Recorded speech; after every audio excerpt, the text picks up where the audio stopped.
Assalamu alaykum aziz tomoshabinlar. Sizlar bilan birga Topalife News. Bugun Almaty shahri Quduz Xo'jamiyarov nomidagi Cumhuriyetlik Uyg'ur muzikalik komediya teatrining galereyasida ataqli rassam Zulfiqarov Kurash Masimjon o'g'lining Qozog'iston Cumhuriyetining 25 yilligi va Qozog'iston Xalqi Assambleyasiga bag'ishlangan ko'rgazma o'tkazilmoqda.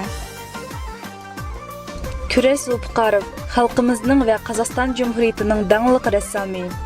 O bugungi ko'rgazmasida 200 ga yaqin to'plagan o'tmish namoyon suratlarni havola qildi. 1990-yillardan boshlab Qozog'iston rassomlari ittifoqining a'zosi bo'lib kelmoqda. 2007-yilgi Ilhom mukofotining muyassiri bo'lgan. 5-Cumhuriyetlik Mening diyorim nomli musobaqasining laureati atangan. Emgeklari Qassiyev nomidagi Cumhuriyetlik mirosgohida hem Ulug' Britaniya, Türkiye, Mongoliston mirosgohlarida ta hozirgacha saqlangan.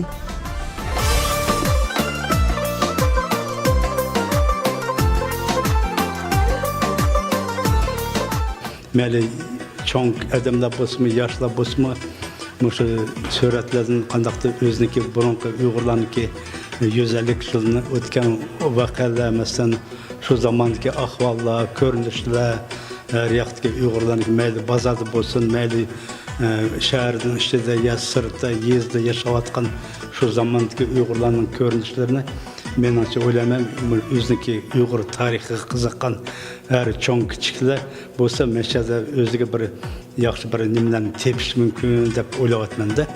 Lekin o'sha yoshlarimiz kelajakka o'ylayman, bular bir zo'r bir maktab bo'ldi.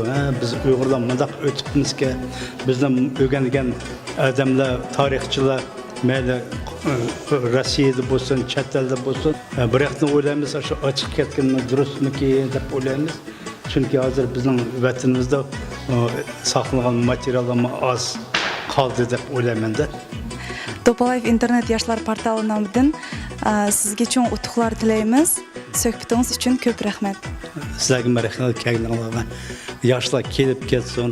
Har birisi kelib, menimcha o'ylayman, o'ziga bir yaxshi bir illatlarni, xislatlarni ko'rib, tepib, ularning bir nimalar o'yg'ilib kim. Endi biz yoshlarni ne kutamiz?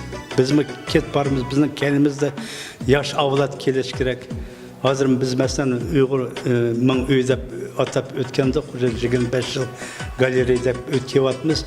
Bizmi endi birga kelyapmizda eng cho'ng masalan 65 kirsak, eng yoshlari deb bir 50 yoshlarda. Bizning kendimizde yoshlar kelyapti, bormi deb bizmi kutyapmiz, ansirayapmiz. Bizning kendimizni kimlar bossin deblar. Ana marhamat rassomlar, sizlarni yoshlarni kutyapmiz. Hürmetlik tomoshabinlar, diqqatingizga rahmat. Sizlar bilan birga bo'lgan Adila Masimjon va Azat Gadayev. Alohida Topalife News uchun.